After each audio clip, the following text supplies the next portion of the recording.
So the campaign has already gotten your mail for the day. Oh, they're getting so much mail. When I came, Republican presidential candidate Donald Trump is showing us the mail he's been receiving from supporters around the country at the lavish Trump Tower in New York City. And those are real letters. Those are not corporate letters. Those are not letters from Exxon. these are handwritten. Those are not letters from General Motors. Those are letters from people. His corporate headquarters and opulent penthouse are high in the sky here. But his campaign for the nation's highest office is run from a sparse fifth-floor space on a shoestring budget with the simple guiding philosophy, let Trump be Trump.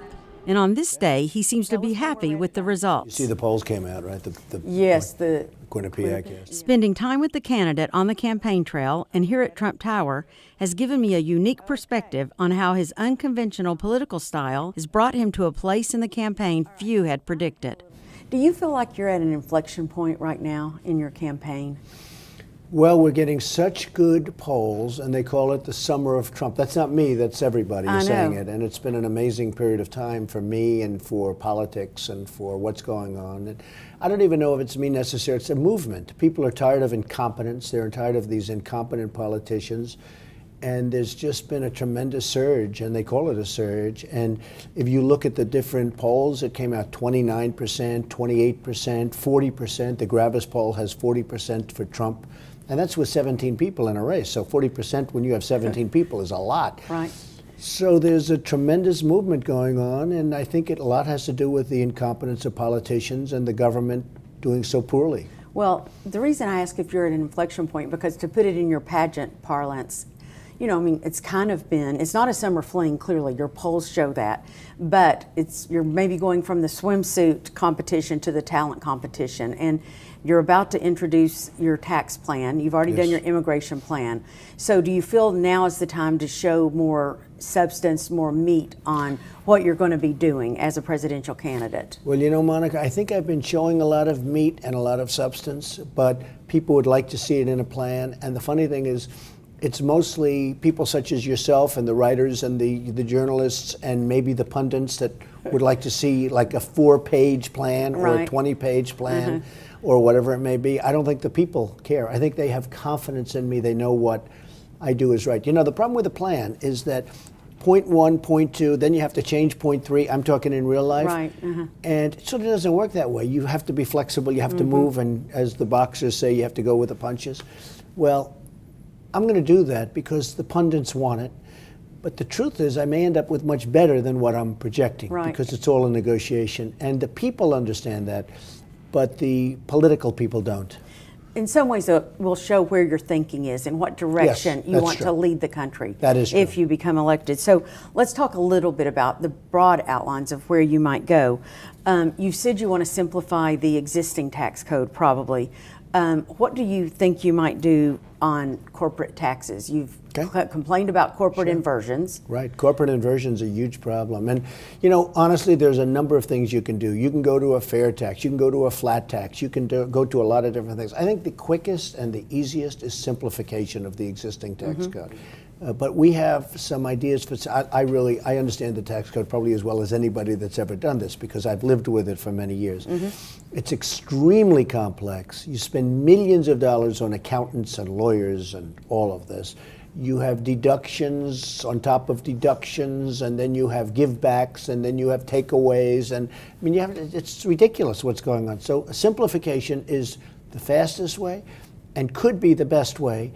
And we'll be announcing it in the not too distant future. But I want to lower corporate taxes. I want to lower the rates. I want to get people to pay fair, but I want to bring taxes down. You know, we're the highest taxed nation in the world, number one, by almost any standard. When you add regulations and all the other things to it, then then there's not even a contest. But I want to bring down taxes. I want to simplify taxes. And we want to have something that's going to give people an incentive to do great things. You know, conservatives are the backbone of the Republican Party. And in the past, you've supported a single-payer system, of a health system, and assault weapons ban, I think, and abortion rights. So how do you get conservatives to trust you now? Well, I've never been a big fan of the whole abortion thing, but you have to understand, in fact, in interviews I said, I hate the concept, but I wasn't a politician. I never really focused on it. Nobody even asked me the question. I mean, how do you feel about abortion, or how do you feel about single payer versus something else? Single payer could have worked years ago, but we have a much more, and this was many years ago that I said maybe that would work. And again, that was a maybe. I wasn't a politician, but it could have worked. It can't work now, and it can't work well now. The concept that I have for insurance, which I think will be fabulous, because Obamacare is two things. Number one, the premiums are through the roof. The deductibles are ridiculous. You'll never get to use it unless you get hit by a tractor. And the premiums are going up. No, the premiums are through the roof. They're up 40, 50%. Obamacare is a disaster. Not only that, it's costing the country a fortune. If we could allow the private sector to bid on insurance, when I bid, I have a very big company. When I have people in New York, I just go to New York. They have artificial lines around the state of New York. People from Iowa, people from California, people from New Hampshire, people from Connecticut, they can't even bid on my insurance. And the reason, Obamacare is great. You talk about campaign contributions. Obamacare is great for the insurance companies. The insurance companies are making a fortune with Obamacare. But they have these artificial lines around each state, and you'll get one bid. We don't get any bidding. If we opened it up, and the only thing the government should do is make sure those companies that are competing are strong financially. Other than that, they shouldn't even be involved. You would have great insurance, great health insurance, and people would be proud of it.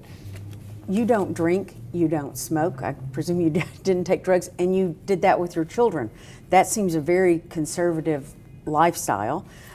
Is that something that was important to you growing up, and how did you enforce it with your children? Well, as a parent, I'm curious. Right, it was very important. I get a lot of credit because Ivanka's been so terrific. I have, Eric is in the business, and Don, and I have two younger children. But I have been asked a lot, your children seems to, knock on wood, I think good, so far so good. You always have to knock on wood because who knows what happens, right? But they are great children.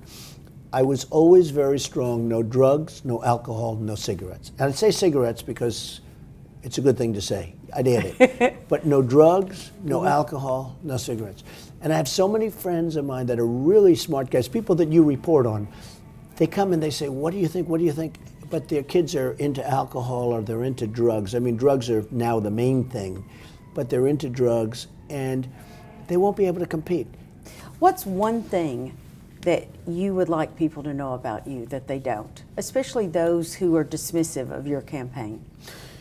Well, I think the one thing is I'm a nice person. I love helping people. I have great relationships with people. People think of me as not necessarily nice, but they think of me as very competent. It was very interesting.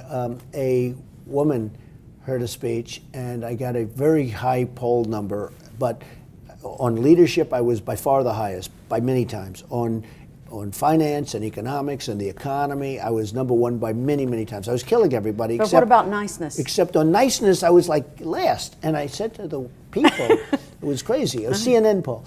And I said to the people, I said, sort of interesting. Number one, I think I am a nice person. I help people. And a woman came up to me, she said, but are you nice enough to be president? I said, I hope I am. I think I'm a nice person. I have great relationships. But I think this is going to be an election based on competence, and we need competence. Enough with the niceness. This country's in bad trouble. We need competence. And I've said it to a lot of people, Monica, this is going to be an election based on competence. It's enough with the nice. We're tired of being beaten up by China, by Japan, by Mexico, by every single country that does business with us. And I think it will be an election based on competence. So you have all the perks of being the president now. I mean, really, but you don't have the weight of the world on your shoulders. Are you sure you really want to be president and you can never turn it off? I want to make the country great again. Is this fun? It's okay. I had no idea I was going to do this well this fast. I thought it would be much longer, and we have to keep it going because we still have a long way to go. But I want to, this country has such potential. I love the country. I loved also, though, my other life. My other life, I was never really private per se, but I was pretty private by comparison to what's happening now. We're going to do a fantastic job. I'm enjoying it. We are going to make this country so amazing again. And the word again is very important because you have to add that in. It was good. I think we can make it better than ever before. We have to unleash it. People have lost their spirit. With 93 million people wanting to work. They want to work. But when you came home last night from South Carolina, right, and you got your steak, and did you think, I'm like exhausted? Do I really? No, I was exhilarated. The crowd was phenomenal. The standing ovations and everything else. I mean, I actually enjoy that. But is there something at night when you go to bed that's keeping you awake about the prospect of possibly becoming president? Well, it's the excitement not of becoming president, of taking something that's really broken. Our country's broken and fixing it. You look at Baltimore, you look at Ferguson, you look at St. Louis and Chicago and different places where they're having nothing but problems. And we have powder kegs all over the country. We need jobs, we need spirit, we need so much, but our country's in serious shape. And it's not the excitement of maybe winning. And, you know, we have a good shot, but it's the excitement of really making it great again. And that, to me, excites me more than anything else. But you, as a billionaire, as a businessman, and even when you and I talked about your stock portfolio, and when you sold a bunch of your stocks, you said, I really like to do things that I can control myself. In the stock market, you can't control. That's right. If you are president, you can't control everything. I mean, do you agree or disagree that being president is not like running a business? I do, I agree, but it's also, I think it's running a business, but you have to have heart. You have to take care of women's health issues. You have to take care of poor people that don't have, that they're never going to have a shot.